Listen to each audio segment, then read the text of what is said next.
Ciao, and welcome to Immersion Travel Italy, where we don't just visit Italy, we experience it. I'm Caterina Ferrara, travel author and festival enthusiast, bringing you insider tips, hidden gems, and unforgettable adventures across Italy. From grand religious processions to lively food sagas, I'll take you beyond the guidebooks to immerse yourself in Italy's richest and most historical traditions. Whether you're planning your next trip or dreaming of La Dolce Vita, join me as we explore the heart and soul of Italy, one festival at a time. Today I want to talk to you about the Festa di Sant'Agata in Catania. Catania is a city in Sicily on the east coast between Messina and Syracuse. So right there next to Mount Etna, at the foot of Mount Etna. And Mount Etna plays a very important part of Catania's history with stone, gray stone all over the city. That was from that volcano.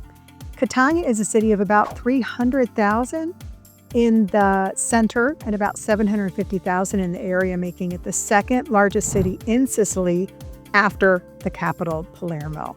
Catania is also a place where many people end up because there's a major airport there. So while there are nonstop flights from New York to Palermo, a lot of the cities in Europe will fly you into Catania. So a lot of people end up there. It's a beautiful place to visit. And I want to let you listen in on an interview, on a discussion, a podcast discussion created through Notebook LM that lets you hear a little bit about the festival from two voices that are much more fun than mine. And we'll talk about the festival. We'll talk about what happens during the festival and the history. And then I will return at the end of the video and I will walk you through the top sites in Catania, the places not to miss, and we'll talk more. Welcome, everyone. Ready to dive into a story that's, well, pretty fiery. Sounds intriguing. I'm all ears. Today, we're heading to Sicily to Catania to explore the enduring legend of Saint Agatha. Saint Agatha. Her story's fascinating, a blend of history, faith, and even, you could say, geology. Exactly. We'll be looking at historical accounts, festival descriptions, even some unique food traditions, and of course, looming over it all, Mount Etna. Can't talk about Catania without Etna, right? It's practically a character in its own right. Absolutely. So let's paint a picture for our listeners. Imagine a city nestled at the foot of one of Europe's most active volcanoes. Talk about a dramatic backdrop. You're not kidding. Catania has been shaped by Etna, literally. Eruptions, earthquakes, it's been through it all, repeatedly devastated throughout history. That's right. The big one, the catastrophic earthquake of 1693, pretty much leveled the city. Yeah, a turning point for sure. Led to the rebuilding in that incredible Baroque style you see today. So Catania is a city constantly rising from the ashes. You could say it's got resilience built into its DNA. Without a doubt. This cycle of destruction and rebuilding has shaped not just the architecture, but the people, their spirit, their whole identity. I mean, despite all that, Catania thrives. It's the second largest city in Sicily, a testament to, well, its enduring spirit. It makes you think about what it means to truly persevere, doesn't it? It does. And that brings us to, I guess you could say, the heart of it all, Saint Agatha, a figure inseparable from Catania's identity. And not just a local saint either. No, her veneration extends throughout Sicily, beyond even to San Marino, Malta. The sheer scale of devotion is amazing. I mean, the annual festival of St. Agatha is one of the biggest religious festivals worldwide. Over 1 million people. Transforms the city for days. Absolutely. But before we get to the festivities, let's delve into, well, the woman herself. Who was St. Agatha, and why does her story resonate so strongly even centuries later? Right, because it's not just a name, there's a whole story here. Exactly. So picture Roman-era Catania. St. Agatha, a young noblewoman, deeply devout Christian. Her story is one of, you could say, unwavering faith in the face of incredible persecution. It's a story that really speaks to the power of belief, to the human spirit enduring. It is, and it all begins with, well, a clash of wills. You have Agatha, devout Christian, and then the Roman authorities, in particular, the consul Quincianus. Let's just say he was quite captivated by her beauty. And determined to, shall we say, break her spirit. He was. Quincianus tried to force Agatha to renounce her faith, embrace the Roman gods.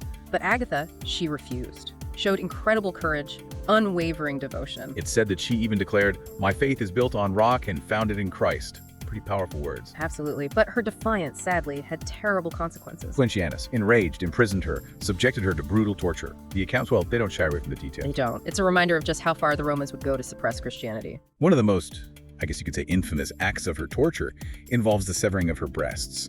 It's hard to even fathom the pain. It is, and yet even in the midst of that suffering, tradition holds that a miracle occurred. The Apostle Peter appeared in her cell and healed her wounds. Wow. It's almost like a scene from a movie, right? That blend of historical events with faith, the supernatural. But the lines between earthly and divine, they blur again later in Agatha's story, don't they? You're talking about the earthquake, right? I am. So, picture this. Agatha's final torture, and suddenly a massive earthquake hits Catania. Chaos everywhere. And many people saw it as, well, divine retribution, punishment for Agatha's mistreatment. This just fueled her image as a powerful intercessor. It's like something out of a Greek tragedy or something. You've got this incredibly dramatic scene, Agatha suffering, the city in chaos, and people start questioning if maybe, just maybe, the gods are on her side. Yeah, and that earthquake, it was a turning point. It amplified the fear around her persecution, planted the seeds for her becoming this protector figure for Catania. But tragically, despite the earthquake, despite the unrest, her torture continued. Agatha died in 251 AD, a martyr for her faith. But that's not the end of her story. In fact, it's almost like it's just the beginning. Right, because now we enter the realm of, well, miracles, legends, the stories that solidify Agatha's place as Catania's patron saint. And these stories, they get pretty incredible. Tales of divine intervention, miraculous healings, and a whole legacy of protection that stretches far beyond her lifetime. Well, I'm ready to hear about some miracles. Let's get into it. All right, so one of the most famous stories takes place just a year after Agatha's death. 252 AD, Mount Etna erupts again, threatens to engulf Catania in lava. Sounds terrifying. What did the people do? In desperation, they took Agatha's veil from her tomb and carried it toward the approaching lava flow. I'm on the edge of my seat here. What happened next? Well, according to the accounts, the lava stopped. Just like that, miraculously. And on what day? February 5th, the anniversary of Agatha's martyrdom. Wow. It's like even in death, she's still watching over them. That's how it was seen.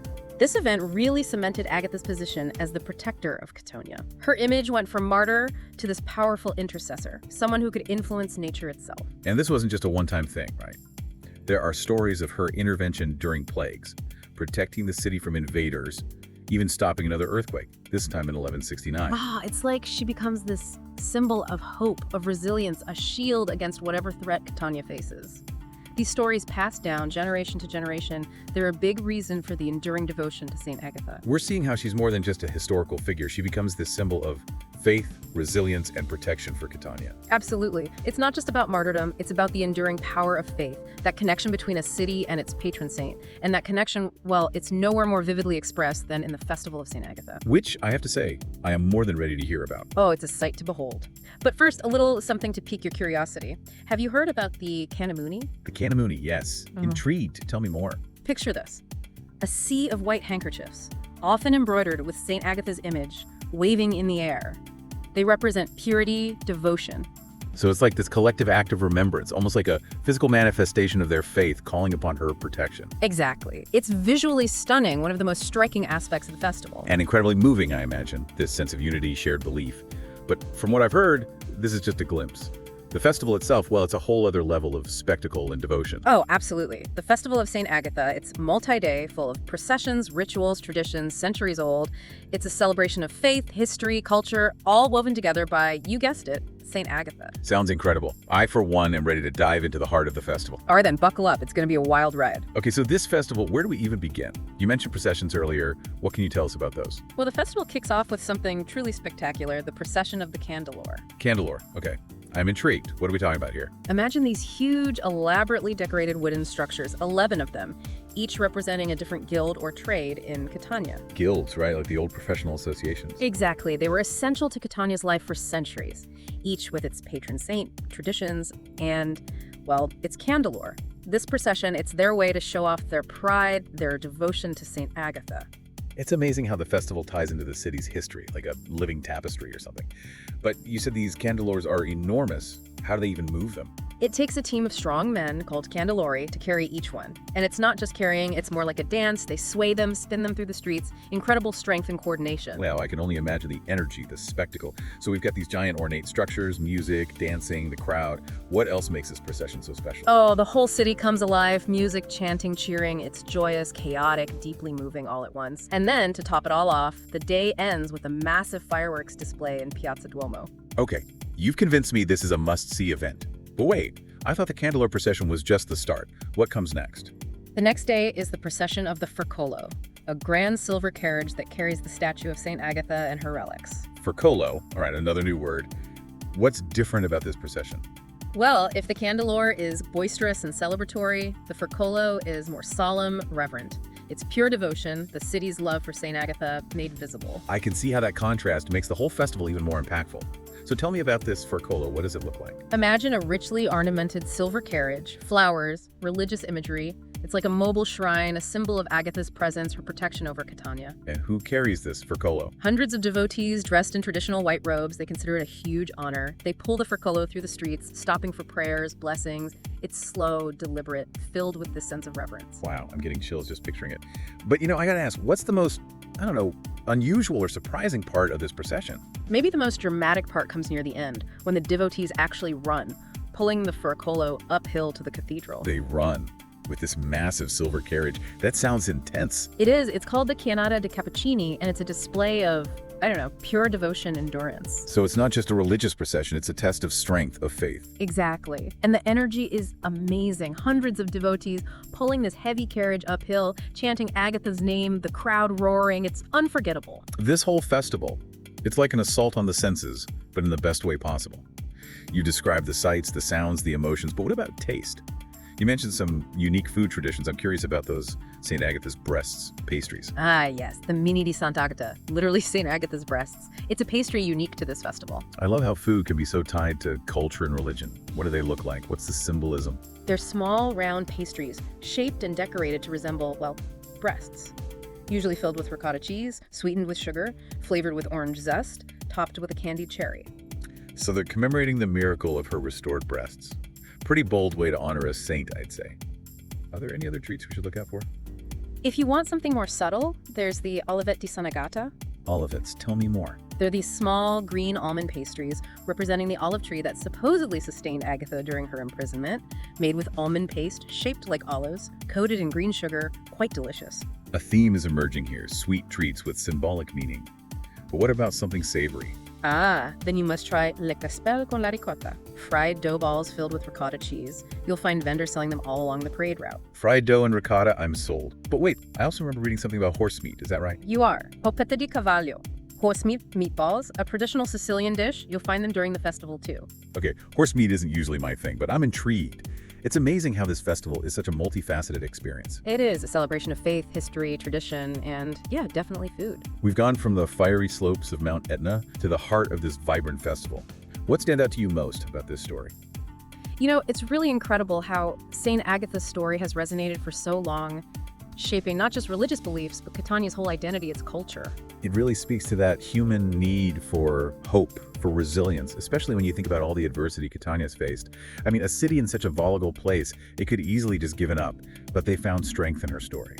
And the festival itself, it's more than just a religious thing, right? It's like this celebration of survival, a whole community bound together by history and faith. Exactly. And the fact it survived for, almost 1,800 years? Right. Through all the changes, upheavals, that says something. It's like a living link to the past, a way for the people to connect with their heritage. This deep dive, it's giving me a new appreciation for storytelling. Agatha's story, it's woven into the fabric of Catania. Its culture, traditions, even the food. It reminds us that stories, they can transcend time. They inspire, they console, they unite us. Agatha's story, it's like Catania's collective memory, a testament to faith and human resilience. So for our listener, what can we take away from all this, from St. Agatha and the city she protects? I think at its heart, it's about the human spirit, that ability to find strength, meaning even when facing incredible suffering, it makes you think about your own sources of resilience, the stories that inspire you, the traditions that connect you to something bigger. And that connection between people and place. Yeah. St. Agatha and Catania, you can't separate them, right? Yeah. To understand one, you need the other. Yeah, it shows how geography, history, culture, it all comes together to shape us, our beliefs. I feel like we've just scratched the surface here. There's so much more to explore. How Agatha became a saint, how her story influenced art, literature, even the sociology of such a massive festival. It's amazing how history keeps giving. The deeper you dive, the more you find. Absolutely. That's the beauty of it, isn't it? It's a journey with no real end, always more to uncover, more to understand. And to our listener, we encourage you to keep exploring. Dive into St. Agatha, Catania, the power of stories. Who knows what you'll discover? Until next time, keep exploring, keep questioning, and keep that curiosity alive. I hope you enjoyed that discussion of the festival of St. Agatha. It's a very important festival in Sicily and in Italy, and it is a chapter in my book, The Ultimate Festival and Travel Guide Sicily, called Flames, Faith, and Festivity. Next, I want to walk you through the top sites in Catania, the main things you need to see, starting with, of course, the Cathedral of Sant'Agata, the center of town. And in the cathedral, you'll see her chapel. There are always people praying there where the saint's relics remain. That's in Piazza Duomo. Also, Castello Ursino is a very interesting castle of the 13th century. Frederick III. It now houses the Civic Museum, but it's a very interesting architectural structure in town. Also, there's a UNESCO site that is the Monastery of San Nicolò la Reina. And this is a Benedictine monastery, and it's definitely worth a visit for its architecture and its library. Also, the Teatro Romana in Catania is another main site. This is an ancient Roman theater, much like the one you'll find in Syracuse. And it showcases that the Greek civilization that started Catania back in the 8th century before Christ. As far as Baroque architecture, Palazzo Biscari and the Via dei Crociferi, that includes San Benedetto and San Francesco Borgia. As far as interesting markets, there's a fish market. You'll definitely want to go to the fish market earlier in the day. It shuts down really by noon, 2 o'clock. But it is an active fish market where the locals go to buy their fish. And it's interesting because where the fish market is today is where the port used to be in the past before the volcano filled in that part of the sea and the port got pushed further out. So you can see where the fish market was. You'll see there's no water, and it's because the volcano, the lava, filled that area in. As far as cultural experiences, if you're not there at the festival time, you might consider seeing the show in the Teatro Massimo Bellini, an opera perhaps. And also, one other thing to for sure do when you are in Catania is try the arancini in Catania. I don't know if you know this, but the arancini throughout Sicily are a little bit different. And the one in Catania was sort of the cone shape, and it was a very unique, very different taste, and definitely worth a try. And those are available in a variety of bars and restaurants around town. Again, I have recommendations in the festival guide for sites, other sites to see. I have a walking tour in there. And then I also offer you information about accommodations and restaurants and what you need to do when you're in town. So I hope you'll add Catania to your visit to Sicily. It's an absolutely fantastic town to visit. And I will see you in the next video. Ciao.